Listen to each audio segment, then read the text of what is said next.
So your dad was in the Gaddafi regime. I feel like he is the gayest dictator who's not gay. When I wore hijab, I actually lost a lot of friends. Surprise, surprise. Yasmin Elhady is a Muslim comedian in a hijab who was inspired to wear hijab by a Christian nun in Alabama. 1,000%. That's the title of your memoir. What do you think about representation right now? The more the better. But how are we doing? Not fantastic. We want to control our narrative dynamic. We want to be able to tell our own stories, and we want to do so with dignity and integrity and authenticity. I do feel pressure, of course. When you're in any space where there's not many people like you, then you feel that, right? Whether you want to or not. I can't tell you how many people are like, well, I thought you were going to be different. I thought you were going to be submissive. I thought you were going to be meek. I didn't know you were going to speak English properly. This judge had the audacity to look at me and go, why do you hate us? Did you get the scholarship? I obviously lost it, Mehdi. I do love a cheeseburger. Are you a Hamburglar? I'm not a Hamburglar. I feel like you kind of look like a Hamburglar. What?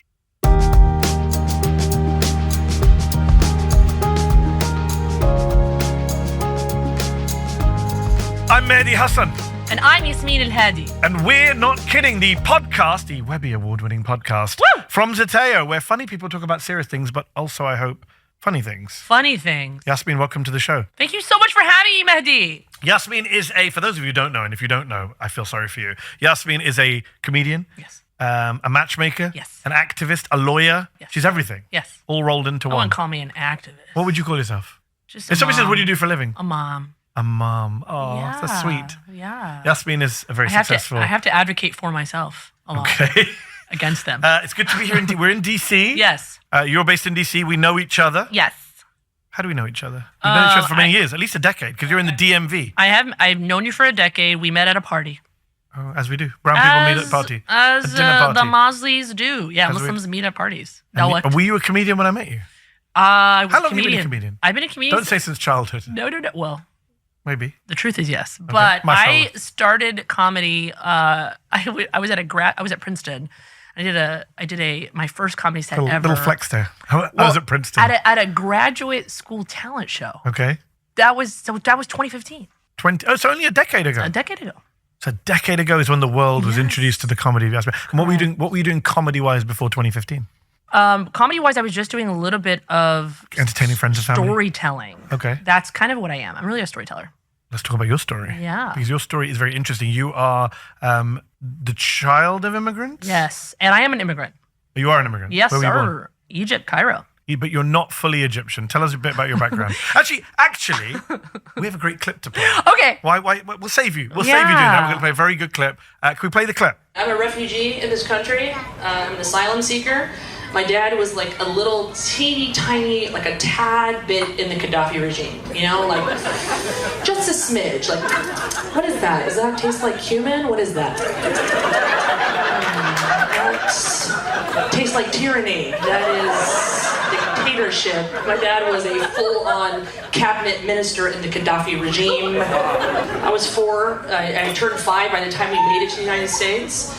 And then my parents took me to the place where it's like the bastion of freedom and safety in the United States, a place where it makes sense if you're Muslim or Arab, Alabama. Alabama. Yes. That's where you grew up. Before we get to Alabama, I got to ask. So your dad was in the Gaddafi regime. He was. You obviously never met the colonel. Never. That was pre my birth. Arab dictators are of two types, I feel. Yes. Some are the full-on genocidal nutcase, Correct. just humorless, Yes. stiff-back fascists. Yes. And others are also genocidal, maniacal, but a comical quality to them. A little I think it's fair to say Gaddafi falls into the second camp. Flamboyant is what I would say. He always used to travel with all those women. Women were his guards. He would pitch a tent. Yes. Middle of Paris, middle of New York. Versailles. Yes. Like he's not... Does it make you proud as a Libyan to see you that know, growing up in Alabama? I feel like he is the gayest dictator who's not gay. Do you get what I'm trying to say? He is the How do we know? most closeted. You know what? He might be gay. I mean, in Libya, even as a dictator, I don't think he could come out. I think it would be really hard to come out of the tent. That's what I think. But so you're growing up in Alabama. Yeah. You've got Colonel Gaddafi on the TV screens, Lockerbie, Yes. famous terrorist attack. Libyans are accused that Ronald Reagan bombs Tripoli. Correct. There's all sorts of stuff going on in the 80s, which Correct. I assume is when you grew up. Yeah. No, I'm 90s. Do you really I'm wanna go obviously a 90s chick. So in the 80s, which is when we both grew up, Correct. Libya was a big villain country at the That's time. right. You're growing up in the deep south of the United States. Are you telling people you're Libyan? Liking this video? Then don't just watch, hit like, share and subscribe. And tap the bell so you never miss a video or live show. But if you want early access to exclusive content, then you have to head to Zateo.com and subscribe now. You'll be supporting fearless, independent journalism. Yes, but I'm leading with the Egyptian first. Yes, ally. Right? I'm like, I'm Egyptian. Libya. It was like that. It was like, I'm Egyptian. Let's be honest, with the greatest of respect to the people of Alabama. Yes. Could they find Egypt or Libya on a map? They had no idea what I was talking about. I was like, I'm North African. They were like, is that like South Africa? Is that like a country like South Africa? Did they have apartheid there? Because we like that. I'm impressed that they knew about apartheid. I know. Well, Sorry, I'm sure there are very good people in Alabama. Oh, they know about I've not been to Alabama. I'm sure it's a great, wonderful place. They definitely know about apartheid. That's Are you true. okay? They do know about apartheid. Yeah, baby. I didn't mean in terms of practicing it. I meant in terms of South African apartheid. So, no, tell me, can I ask this personal question? Sure. You're growing up as a teenage girl Yeah. in the 90s. Yeah. Are you wearing a hijab at this point? Can you believe I started wearing hijab when I was 8 years old? Okay. Nice and early. Nice and early. Getting young. You know why I wore hijab, right? I want to say love of God, love of deen. Yeah. Modesty. Wanting to follow God's will. Okay, but what's the Trying to get real close to reason? that. There were nuns that were the first to encounter us Amazing. as refugees, and I fell in love with this nun. Wow, you're like the Muslim meme that says like, what about the nuns? What about Mary? Why are you picking on us? But kind of. And I just loved, I remember Egypt was really hot, and America was a lot colder than Egypt, and a different kind of heat. And anywho, she washed my feet and like put socks on my feet, and they had like a cute little highlight stripe. And Southern Catholics are they have their own little flavor. They're just beautiful people. And she was kind of talking to me in an accent, but was in a full habit. Okay. And she was like, bless your heart, sweetheart. You doing okay? I just thought, look at this woman. She has no ego.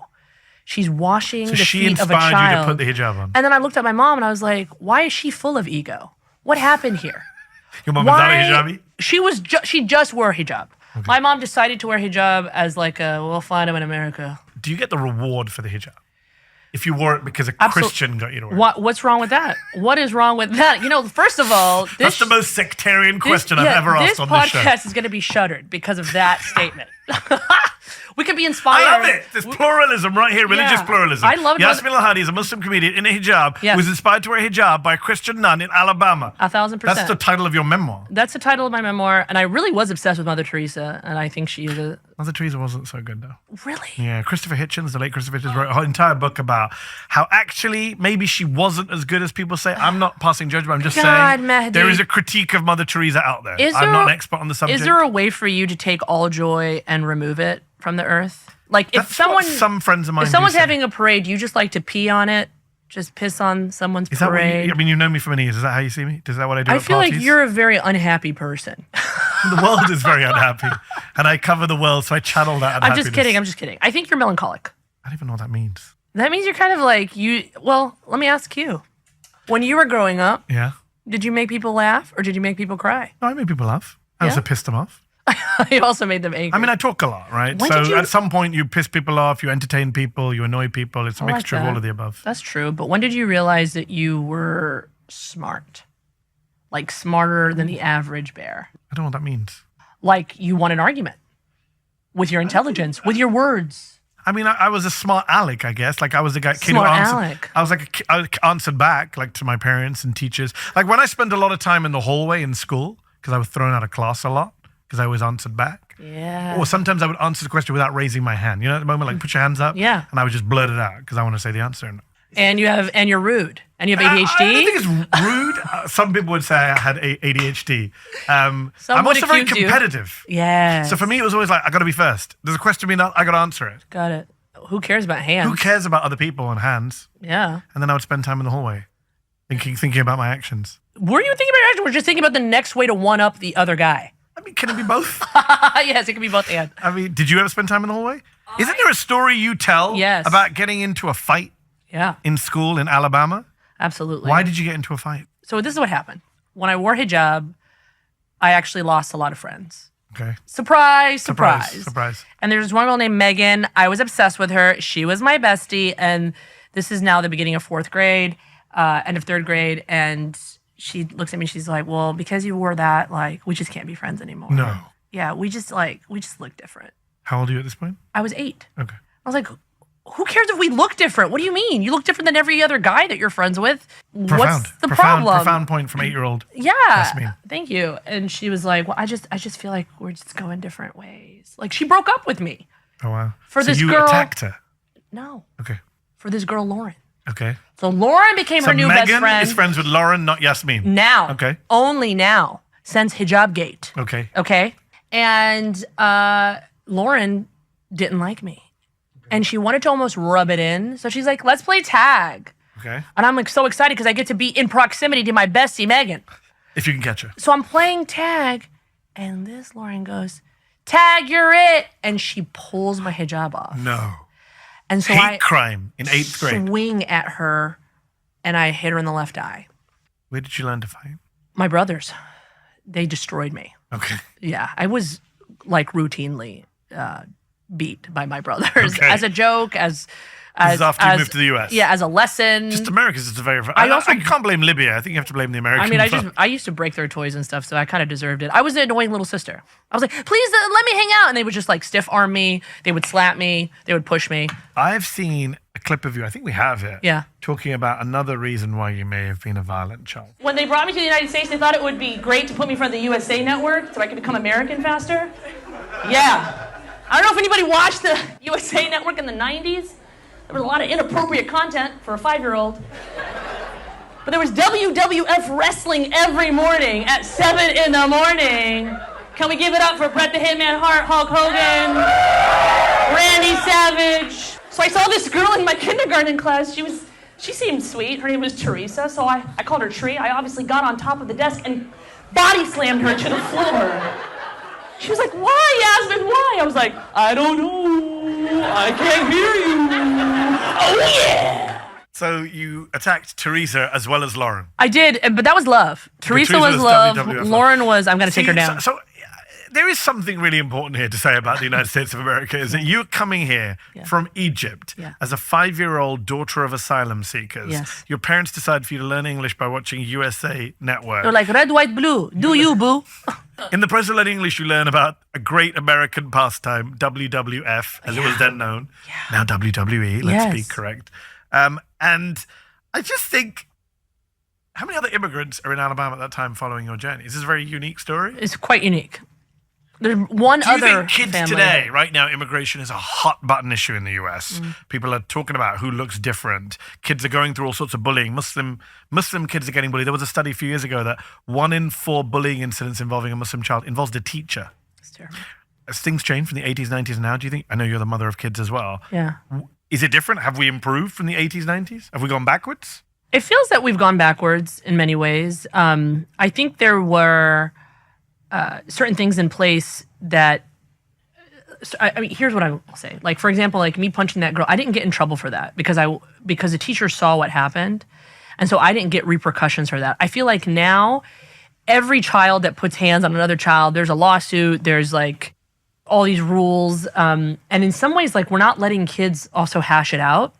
We're not letting kids learn how to defend themselves or to speak up for themselves. You think there's too much micromanagement? I think there's some helicopter parenting? a little bit of coddling. Oh. I'm being honest. Oh, okay. And I think that right now, a bunch of Republicans watching this. We don't have a big Republican audience, but a bunch of Republicans watching this, like, yeah. I just feel we like agree with the woman in the nun's habit. I feel like there's a point where bullying is going to exist no matter what. Okay. So it's just how we're reacting to it. And I don't think we've gotten better about the way that we're reacting to it. I think we've almost gotten worse. And I think the internet's made it even worse because the internet also makes bullying into like cyberbullying, and then people want to kill themselves. And but like, you're saying kids are being coddled. So is your advice to kids, maybe your own, punch them in the eye if they come after you? If anyone touches you, you protect yourself at all times by submitting the enemy. Very Malcolm X. Yeah, it is a little bit. So then here's another group that's watching that's happy. Yes. I'm sort of. Meanwhile, there are the people of your profession watching, thinking about all the lawsuits that are coming their way. A lawyer is advocating. It's true, but I'm a centrist. I believe in not absurd results. I believe in practicality. How do you end up as a lawyer before you end up as a comedian? So I was asked to be a comedian when I was 8 years old because I went to the bathroom one time and I was making fun of one of my teachers to myself. Another girl heard it and she was like, "That's hilarious! You should be a comedian." And I was like, Is there a retirement plan? What's the health insurance on that policy? So the answers to those questions. I was trying to defeat poverty. That's what I was trying to do. So you wanted to make money. I wanted to make money. I wanted to make. You don't have to do a pretend. It was for the little guy. I wanted to make money, Mehdi. I wanted to be money bags, Yasmin. But your eyes are always on the comedy. It's the Immigrant Dilemma. The eyes have always been on the comedy, but the Immigrant Dilemma is that you have to buy your passions. Your passion is comedy. My passion's comedy. And matchmaking, which I want to come to. Connection, yes. Connections. Yeah. These are not things that brown folks normally get into. I mean, Absolutely not. when I speak to brown crowds about my career, I'm a journalist, people ask me, oh, you know, nowadays there are more Muslim journalists than when I started, but when I started there were very few. Yes. Still not enough, but we're improving in terms of diversity on screen. But like, you know that brown crowds want their kids to be doctors and lawyers. Absolutely. So it's hard for me to sell the journalism dream. My point is like, if you have 4 kids, maybe only 3 kids need to be doctors. 1 can try something else. Yes. That's selling journalism, which at least is still semi-respectable. How do you sell comedy? Or do you not? Like, do you tell people, hey, your kid should be a comedian? Absolutely not. I tell people. Or a TV star. Yeah, I tell people the arts are great. But how exactly are you going to feed yourself? Yes. What's the over under on you actually paying rent? So that I always tell anybody, especially if you're going to college, actually, please don't be, I'm going to say it right now, a philosophy major. Okay. If you're not also thinking about getting an MBA or pre-med. You're really killing some dreams today, I'm sorry. I'm here. I'm the Don't coddle your children. Yeah. Don't do philosophy. Yeah, I'm the dream Make sure you killer. get some money bags. I love. Yeah, make sure I you love get how some- this show started with me being the kind of killjoy, and here you are bringing the absolute roof down. I'm like, Here's the hope, thing, light, you can do it. You're like, you can't do it. No, you can't. But you can Buy have. your passions. You know what's the best way to survive in this life and not sink in a pool? Learn to swim with money bags that you've created for yourself. Which are like your armbands. Armbands. They're just What are they your called swim here? floaties. Floaties. They're your I'm swim from England. We floaties. say armbands. Armbands. You guys say floaties. You also say the petrol. We do, instead And of gas. and you say the gas is dumb. Let's be honest. Petrol would be car better. park. But if It's a everybody said garage. petrol, it would be better, right? Yeah, petrol. Get on the walkway. Gas doesn't really make sense. It's not gas. I let my It's kids. a liquid. I let my kids It's watch. a liquid. No, I need you to accept this point. There's liquid coming out of the nozzle. It's not gas. Okay, it just happens to be a liquid. It's in its liquid state. That's why I'm calling it gas. But sometimes water vapor is water, but it's Whatever. also a gas. Neither of us are scientists. Let's move on from it. That was a good point. Yes, okay. And I also just want to say something. You know, I let my kids watch Peppa Pig Yes. during the very pandemic. posh accent. And I heard, Mummy, Yes. may I have a biscuit? Jump in muddy puddles. I was like, my kids used to watch I was Peppa like, Pig. biscuit, it's a cookie. Okay, kid, that's true. you're born knocked down. There was a story about how Pick many an American accent. kids were picking up British accents during the pandemic Yes. from watching Peppa Pig. They're like, Mummy, can we go on the walkway? How about holiday? I'm like, it's a weekend. It's the weekend. My name is Mama. Pick an accent, little kid. Make it American. Make it America. Look at you, such a patriot. I'm a huge You patriot. love America. I actually do love America. Do you visit Egypt or Libya? I have. Both? I have only visited Egypt. Okay. I cannot go to Libya. Okay, I don't blame you for I should not I go wasn't to sure if Libya. you'd gone during the time of the Colonel. No, I should not go to Libya, but Actually, you couldn't have gone because yeah. your dad fled the regime. Yeah, yeah. Sorry, But missed that part. I do like Egypt, and I've lived there. You know, I went to the American University in Cairo for grad school, and that was enough for me to know, I'm an American. I'm an American. You're an American. Yeah. You're an Egyptian American / Yes. Libyan American. Yes. You got people like Rami Youssef. Yes. Who is obviously doing huge things, Yes. including on Hulu, Yes. where we're about to talk about where you are. Yes, our network. Well, just before we get to that, kind of, what do you make of this eternal question about representation on American television? You grew up watching WWF. I did. Not many Muslim wrestlers in there. No. Well, the Iron Sheik. What do you think about? He was a villain. What do you think about representation right now? Here's what I think: the more, the better. But how are we doing? Not fantastic. Okay. We're not doing great. But so when you came it's up with better. just to remind everyone here, Yasmin is the co-host of the Hulu show Yes. that just came out a few months ago. Yeah. Muslim Matchmaker. Hilarious, interesting, unique show. Urge everyone to watch it. You'd already been a matchmaker for I think nearly 2 decades. Yeah, 18 years. So before we get to Hulu, how'd you become a matchmaker in the middle of the comedy and the law? Well, I was in law school when I became a matchmaker, and it was my first year of law school, and I met this girl, and I thought, oh my God, this is going to be my brother's wife. Okay. It was like a feeling. Wow. I ended up, Is she your brother's wife? she's my brother's wife, and they've been married now. They have 2 kids. It's so cute. So you've got like eternal credit. Like I have eternal credit. I talked about this on The View when I was on The View, but I was like, I slept at her house the same day I met her. Like we had a sleepover. That's how it was just simpatico. And like I'm calling her from the bed and I'm like calling my brother and I'm like, I met your wife. It's weird, but okay. Yeah, and he's like, what?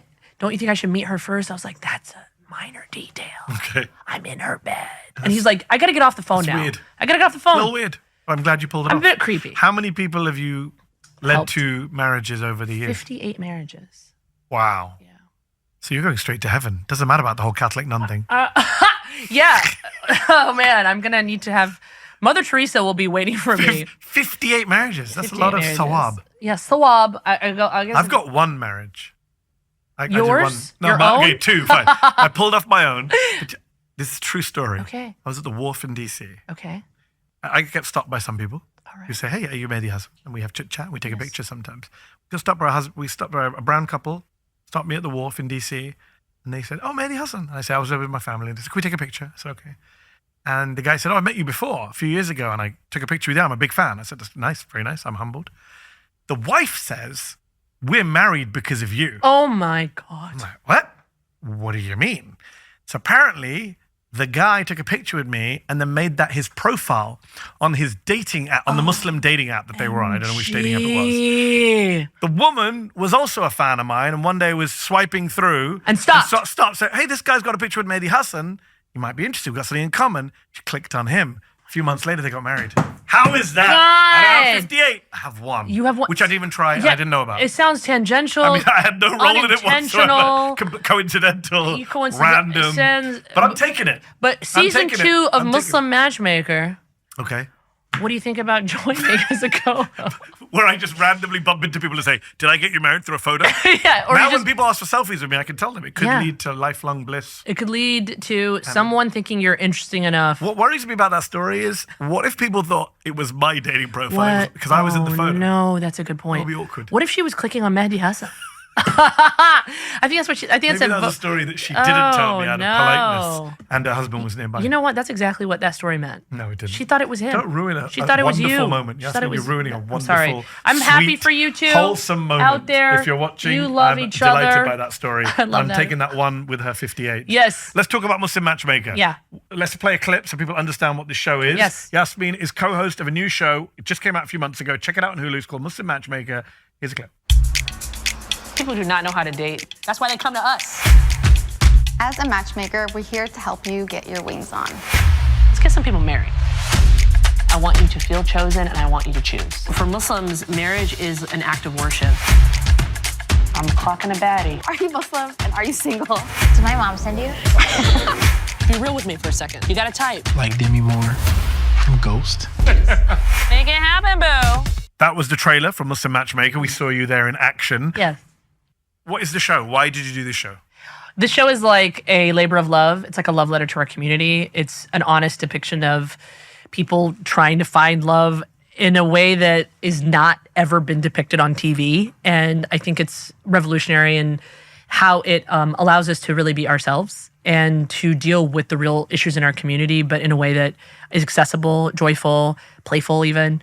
And we wanted to do the show. Look, I watched Indian Matchmaking and I was like, My wife watched it, loved it. that's what we do. I watched it one night. I binged it in one night during the pandemic. And I was like, oh, we could do this. Like, I could do the show, you know?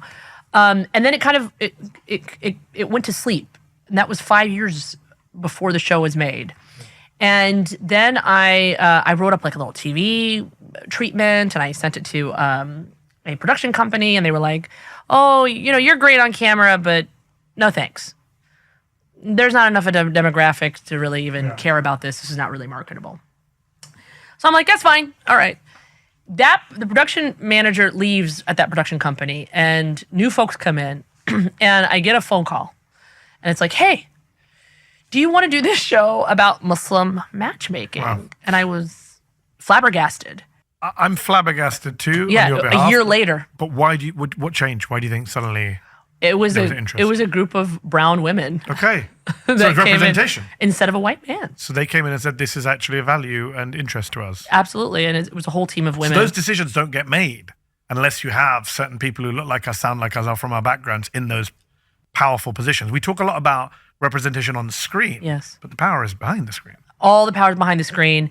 And I think it's not a mistake that most of the representation that we're seeing in TV and film is male, because it's like there is another guy making that decision and is convinced of something of interest and marketability in that person. I think the more women you have in those spaces, the more women you see on TV.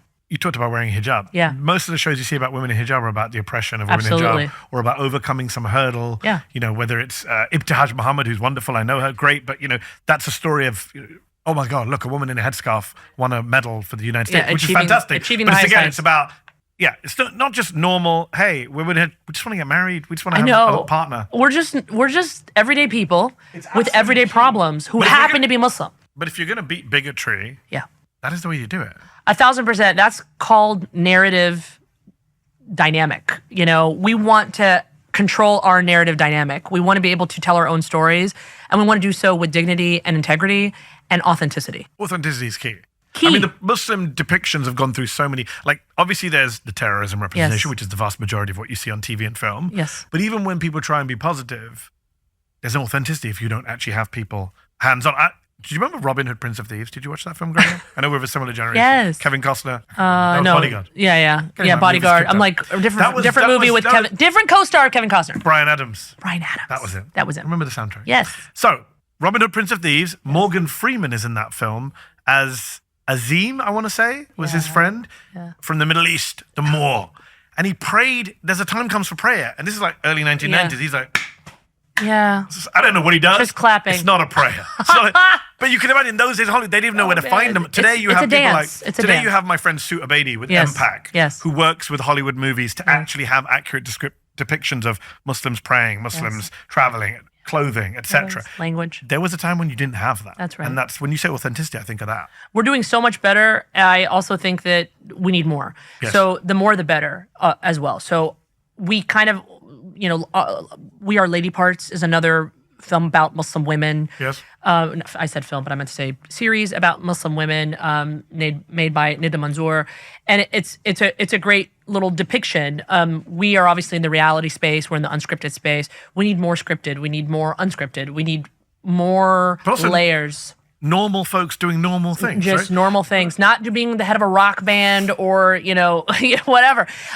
And not in relation to a man. That's the key. So all the representation of women has been in relation to a man. She's going against her oppressive father. She's got an abusive husband. She's trying to convince her grandfather of what. It's like, no. How about just a woman living a woman's life, I don't know, figuring out her way and learning how to trust herself. That for me is a much more interesting and layered approach to how everyday people live their lives. I do think that exceptionalism is an issue. I mean, I want to ask you, do you feel that heavy weight? Because in many ways, you are very exceptional. You wrote in a book about arguing. You're really freaking good at it. I don't know how you're not a lawyer. That's a very sensitive subject for my mother. She wishes I was a lawyer. She still thinks I could give up journalism. She said, why are you a journalist? You could have gone and argued and been a lawyer.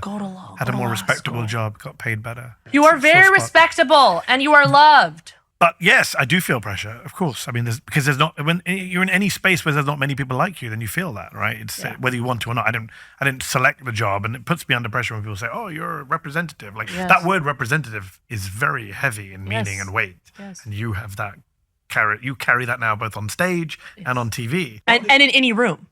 The thing about hijab is that you are representing something other than yourself, and you're having a communication with someone without opening your mouth. And perhaps without realizing it. You're not thinking about what's on your head, but they are. It's subconscious. And it's subconscious to them.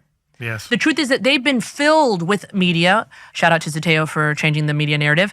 They've been filled with a whole media narrative about what a woman looks like and what she's thinking and who she is. I can't tell you how many people are like, well, I thought you were going to be different. I thought you were going to be submissive. I thought you were going to be meek. I didn't know you were going to speak English properly. I thought you were going to be so quiet. I didn't realize you were going to be wearing nails. And it's like, I'm just a girl. But the normality is the key, right? So one of my first jobs out of university, but early on in my media career, I worked at Channel 4. It's a very liberal, progressive network in the UK. And I remember that they did a lot of kind of positive Muslim coverage. They covered the Hajj, live coverage of the Hajj. They had Muslim stories on about defiance. Sure. And then they did a documentary about undercover in a mosque with extremists, and then all these Muslims protested outside the building. And I remember the boss, the white guy boss, liberal guy, was walking through the office. He saw me. He's like, "Come into my office. Like, there's a Muslim guy. I can have like a focus group of one." I was like 24. And I went in, he's like, "What about, like, why are Muslims mad at us? We do such good coverage of the Hajj and da-da-da." And I was like, the problem is, like, these are still treating Muslims as a special breed, like in the zoo, right? Channel 4 at the time was favors for reality TV. They used to have all the kind of property porn. They had all the quiz shows, game shows, 15 to 1. Remember that show? Yeah. That was all on Channel 4. And I was like... I don't really remember that, but yeah. I'm just pretending we're the same age. Yeah, because... I'm from the U.S., remember? Yeah, but 15 to 1 was then syndicated, a huge show in the U.S. Was you it? were busy watching wrestling. I was. And kicking ass. So Channel 4, there's all these game shows and property shows. And I said to him, Muslims buy houses. Yes.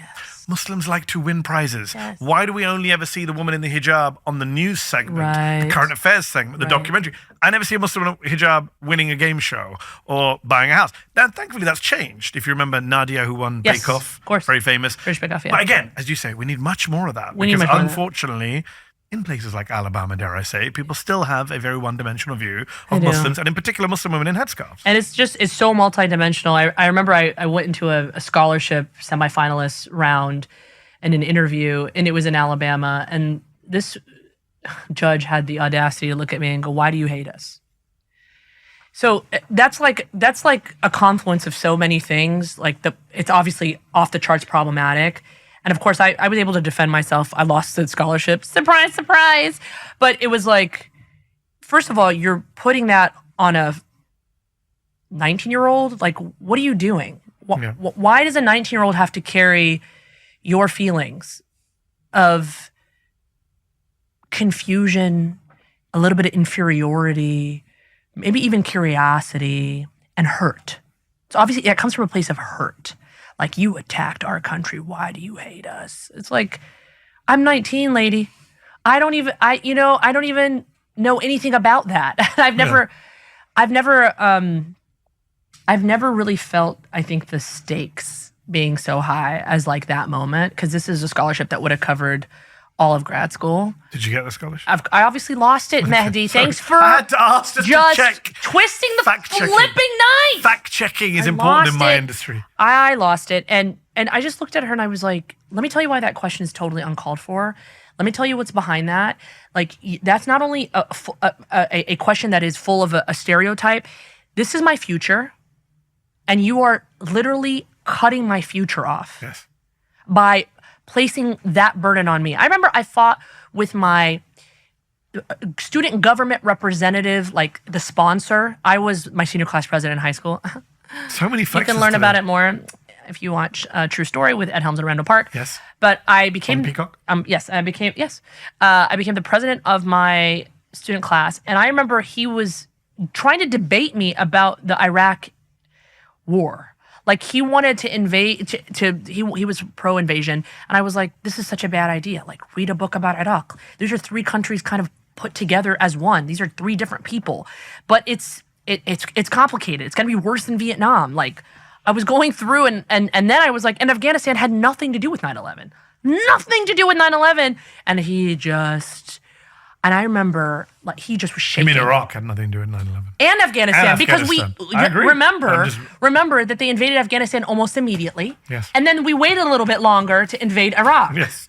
Like, boom, boom, boom, boom, boom. And to be clear, that had nothing 19 to do. hijackers, 15 were Saudis, some of the others were from Egypt and the Emirates Yes. and Lebanon. Yes. Yeah. No, Libya. Lebanon, I said. Yeah, get it right. Lebanon.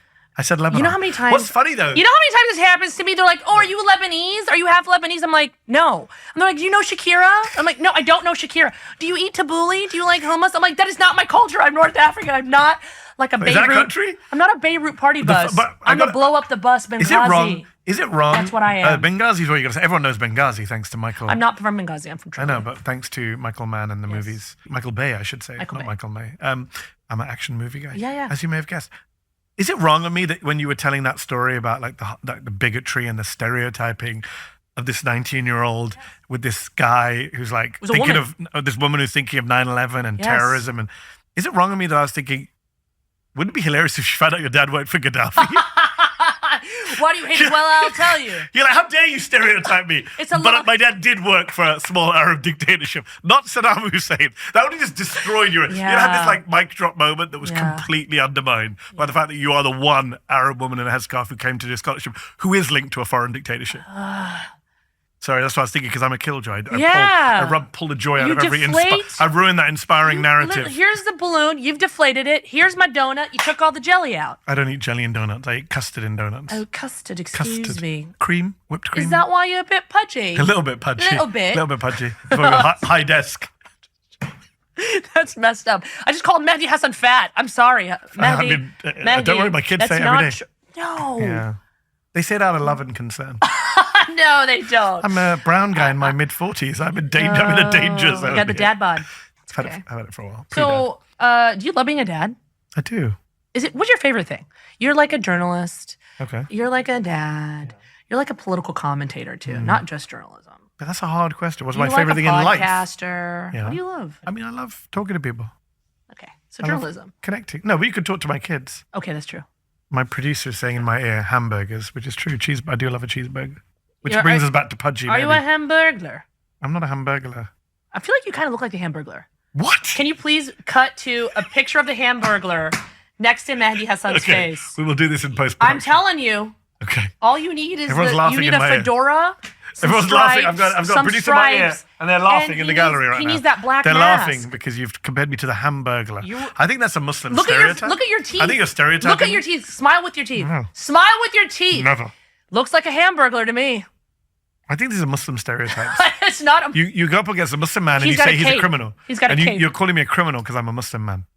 I'm calling you a criminal because you're pudgy from eating hamburgers. How do you know I didn't pay for the hamburgers? I freaking paid for them. That's why. I didn't steal them. Okay, what do you like most as we wrap up? Let me ask you. Yeah. You are a comedian. Yes. A lawyer. Yes. And a matchmaker. Yes. What do you identify with most? I really do love connecting with people. And I actually see the matchmaking and the comedy as like two sides of the same coin. Are they? They are. Comedy is about selling a story, selling an idea to somebody, and connecting with the audience and making them joyful. And matchmaking is about selling an idea, selling somebody, selling a story for them, and making them have a lot of joy in the connection. Obviously, the big difference too is that in matchmaking, there is a lot more back and forth and people who have like serious issues that you uncover. In comedy, you just uncover your own serious issues. But in comedy, you're dealing with yourself, right? Yes. You're putting yourself out there on stage. You're exposing. It's very personal. You're vulnerable in many ways. Absolutely. With matchmaking, you're getting other people to put themselves out there and be vulnerable. How do you, I should ask this earlier, but I got to ask it now. How do you get Muslims who don't like talking about this stuff? How do you get them? Not just do it matchmaking, but like go on TV with you. I watched Muslim Matchmaking. All I could think was like, who are these people? Why did they agree to be on this show with Yasmin? They're all with crazy. The greatest respect to the people They're on all the show. crazy. No, I love them. I actually love them. But you know brown people don't like talking about dating do you know how you make people marriage or vulnerable? partnerships. You know how you do it? Go on. They teach this in sales calls all the time. Okay. You become vulnerable yourself. Okay. So actually, that's why really they are the same thing. Because in comedy, you are exposing yourself. And in matchmaking, you have to expose yourself in order for people to trust you and for them to feel like they're not alone in the process. A good matchmaker makes you feel like they're on your team. They won't stop until it gets done. But they're also going to tell you the truth, no matter what. And that's because they come from a place of wisdom. They come from a place of love. And they've learned that lesson in their own life. What's the most painful truth you've had to tell someone involved in matchmaking? That they they're fat? Don't do that. Should not be going for the kind of people they're going for because it is not in their best interest. Basically, this guy was going for a girl. Do you mean best interest, like out of their league? Yes, way That's out of their league. That's your polite way of saying. There was some, and there are girls who do it too. But I remember having to tell this guy he wanted some supermodel, and this guy was a Hamburglar, is what he was. So he looked like me, good-looking guy. I don't. You know, some would call it that if you like to be robbed of hamburgers. So Hamburglar, not me, was going for a person. You bluntly sat him down and said, "Man, listen to me. She's not. No supermodel girl is going to go for you." That's horrible. I said it. And I was That's like, cruel. do you look and feel your best? So you are not. And he was like, I'm so not you are sure. not Will Smith from that Kevin James movie. Hitch. It's called Hitch. I can't remember the name of the movie. I love that you called it a Kevin James movie. Yeah. Will Smith movie, whatever. But I watch Jason Statham movies just for the record. Yes. I try to avoid I romantic love comedies. Hitch, by the way, because he tells him the truth. Because Does he? Kevin James in that movie. What are you talking about? Kevin James gets the hot lady at the end of the movie. Which, by the way, any man can get a hot lady. No, obviously not, because you just destroyed one guy's dreams. Wait Seconds a ago, you second. just destroyed the But wait a Hamburglar's second. dreams. That's because he was not charming like Kevin James. He was not kind like Kevin James. And he did not dance like Kevin James. Okay. And there's a part in that movie where Will Smith tells him, he's like, why are you making, he was like dancing like this. He was like, why are you making pizzas? Everybody got pizza at the party. Please stop making pizzas. So he tells him the truth. And so I had to tell this guy the truth. By the way, he ended up with a dime piece, a gorgeous girl. A dime piece? Yes. What does that mean? That means a hot chick. Okay, sorry. Okay. Is He ended up with a I'm hot, British. a baddie. Okay. He ended up with a baddie. So okay? after taking your advice. Gorgeous girl. But he took my advice. He started looking and feeling his best. Okay. He hit the gym. He put down the hamburgers, threw away the wrappers, I feel like you're got aiming this somewhere else. better clothes. He did the thing that he needed to do.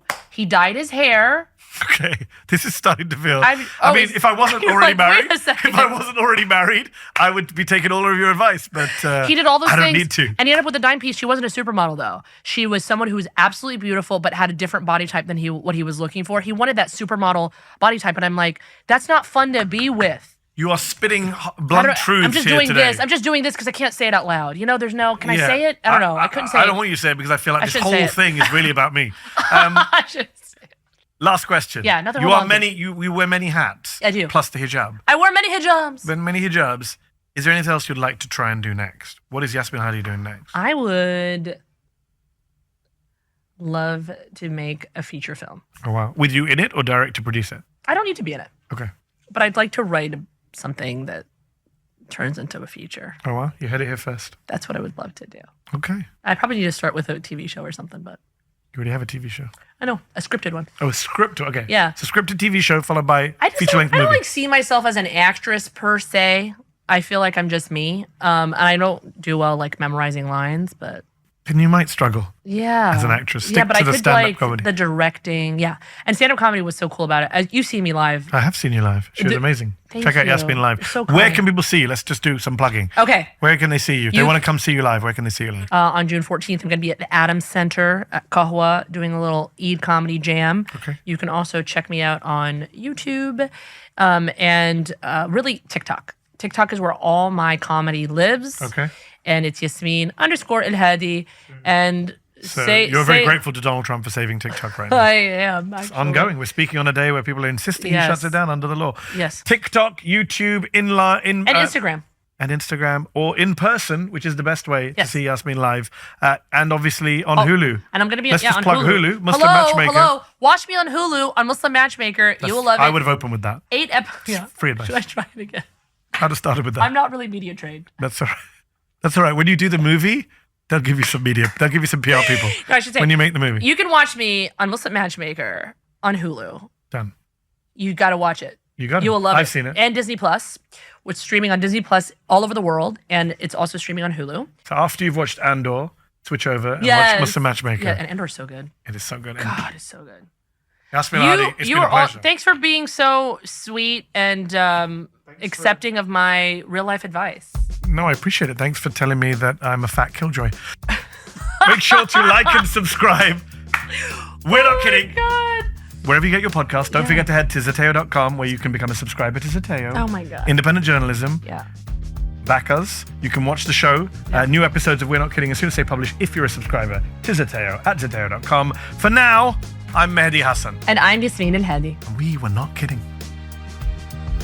We're Not Kidding is a Zateo production. I'm your host, Mehdi Hasan, and today's co-host was Yasmin Elhady. Our executive producer is Kieran Alvey.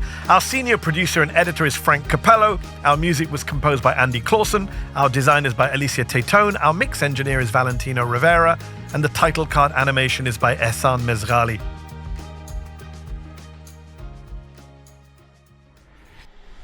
Did you like this video? Don't forget to subscribe to this YouTube channel and turn on notifications.